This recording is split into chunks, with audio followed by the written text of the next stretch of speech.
Salut à tous les amis, c'est Stéphane, j'espère que vous allez bien. En tous les cas, moi ça va nickel. Heureux de vous retrouver pour cette nouvelle vidéo. Aujourd'hui, on va parler d'une application météo qui est très peu connue, mais que j'apprécie pour sa simplicité d'utilisation et sa, comment dire, justesse dans ses prévisions. On voit ça tout de suite, c'est parti.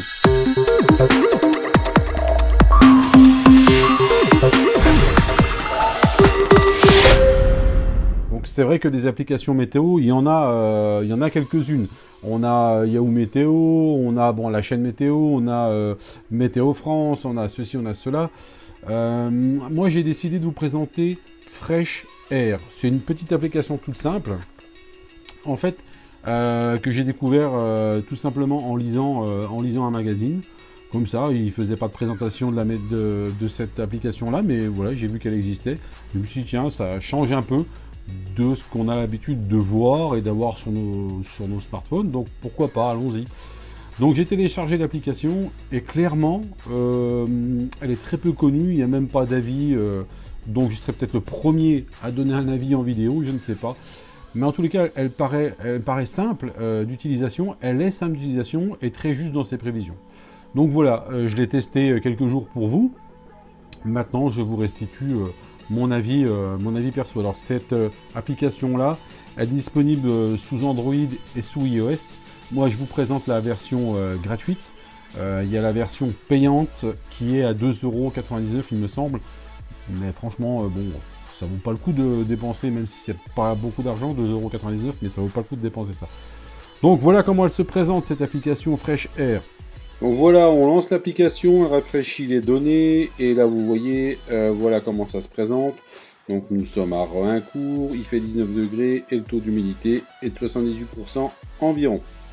Donc avant de parler de tout ça, on va aller dans le petit plus en haut à gauche, là, voilà comme ça. Et là vous voyez, il y a calendrier, lieu, réglage, et donc les deux villes que j'ai déjà enregistrées, donc Rohincourt et Nancy. On va commencer par le calendrier, donc si on va dans le calendrier, on voit ça. Ce que je trouve intéressant dans cette application, c'est que justement, on peut faire un lien avec le calendrier et par rapport où on se trouve, il nous dira le temps qu'il fera là où on se trouvera demain, après-demain, etc. Donc, je trouve ça quand même pas mal du tout et ça peut aider effectivement. Si je veux rajouter un lieu, vous l'aurez compris, hein, Paris, voilà, Paris, Paris France, voilà, donc on a Paris qui apparaît, voilà, etc. Donc ils ont du bol parce que il fait un peu plus soleil que chez nous. Donc on a aussi les réglages. Les réglages, alors malheureusement il y a une partie qui est en français, mais globalement sur les applications météo, on a les mêmes pictogrammes qui se ressemblent sur toutes. Donc je pense que voilà, il n'y a pas besoin de trop parler anglais. Par contre, quand on télécharge cette application-là, elle est par défaut en Fahrenheit. Donc vous voyez, j'ai tapé sur Temp Units. Il faut choisir Celsius ou Fahrenheit. Donc elle est par défaut en Fahrenheit. Si vous voulez aller en Celsius, bah, vous allez en Celsius et c'est tout bon. Speed Unit, c'est pour le vent. Mesure, bah, ça c'est, il n'y a que en anglais ou métrique. Après, contraste élevé, etc.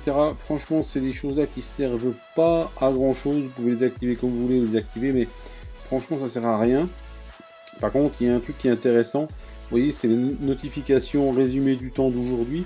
Là, je trouve que c'est pas mal parce que on peut permettre les notifications et en fait, on choisit l'heure à laquelle on veut recevoir la notification pour avoir le résumé du temps qui fera le jour même. Donc là, par défaut, c'est 8 heures. Si je veux mettre 7 heures, 6 heures, etc., vous l'aurez compris, on choisit son heure. Et on recevra une notification à 8 heures. Là, comme c'est réglé sur 8 heures. Il dira, voilà, temps ensoleillé, ou temps ceci, temps cela, pour l'endroit. Donc je trouve que c'est pas mal. Là, en dessous, il y a aussi calendrier. Donc, comme je vous disais tout à l'heure, on peut sélectionner, si on a plusieurs calendriers, on sélectionne ces calendriers. Et on peut importer les lieux qu'on aura enregistrés au préalable dans ces calendriers. Comme ça, comme je vous disais tout à l'heure, elle nous fera, l'application nous dira que bah, si aujourd'hui je suis en Lorraine et que demain je dois aller en région parisienne, ben en région parisienne il fera tel temps. C'est peut-être pas forcément le même qu'en Lorraine, etc. Donc je trouve que franchement c'est pas mal. Après le reste c'est que des petites choses, vidéos tutoriels, vous voyez, fac, machin, mais ça, franchement ça sert pas à grand chose. Je précise que cette application là elle est gratuite, hein, donc pour acheter la version payante, je crois que voilà, si je viens là, c'est achat pour 2,99 €. Mais sincèrement, là, comme elle est là en version gratuite, elle est suffisante à mon goût, donc elle est valable sous iOS et sous Android. Donc une fois qu'on a fait un peu, on a revu calendrier, lieu et réglage, vous aurez très facilement compris comment ça fonctionne. On revient là, alors moi ce que j'aime bien dans cette application là, c'est qu'elle est bien pensée, il n'y a pas de fioritures, on n'en prend pas plein la tête. Mais voilà, elle m'a bien plu par justement sa simplicité. Vous voyez, à gauche, on a les températures. À droite, on a le petit rond circulaire avec des indicateurs sur l'humidité. Si je clique sur humidité, je passe à Cloud Cover, donc comment que c'est couvert. Si je reviens, si je clique dessus, j'ai les précipitations, donc j'ai un pourcentage à chaque fois.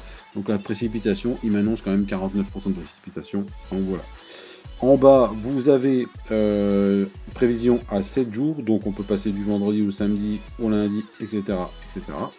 Donc pas de problème. Donc vous aurez marqué pour aujourd'hui. Là, il me met le petit soleil, là, le petit soleil sur la butte, là, mais au-dessus, j'ai un nuage. Au-dessus, là, j'ai 16h26. Et vous voyez, là, en fait, ce qu'il y a de bien, c'est que si je balaye de droite à gauche l'écran, j'avance dans le temps. Et vous voyez, tout change, les degrés. Si je recule de gauche à droite, je recule dans le temps.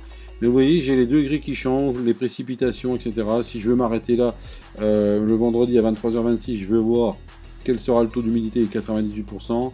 Si ce sera nuageux, ça sera vraiment nuageux pour le coup, etc. etc. Donc vous voyez, ce qu'il y a de bien, c'est que bon, je peux continuer comme ça, monter dans le temps.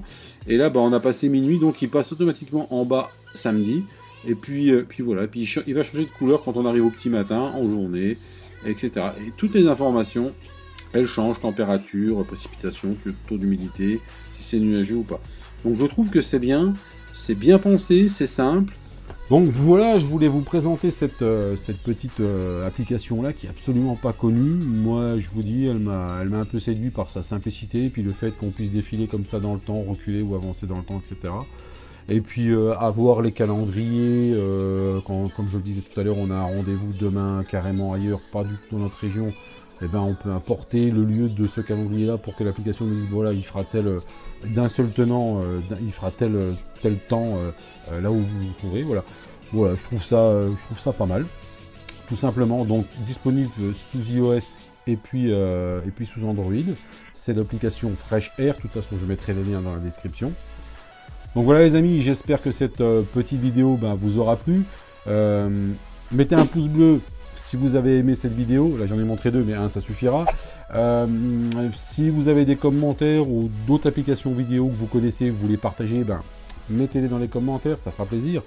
N'hésitez pas à vous abonner à ma chaîne YouTube, ça fait encore plus plaisir. Et évidemment, tous les liens de mes réseaux sociaux, Facebook, Twitter, Instagram, sont en dessous de cette vidéo dans la description. Voilà les amis, je vous dis un grand merci d'avoir visionné cette vidéo. À très bientôt pour une prochaine. Bye bye et plein de bonnes choses à vous. Bye bye.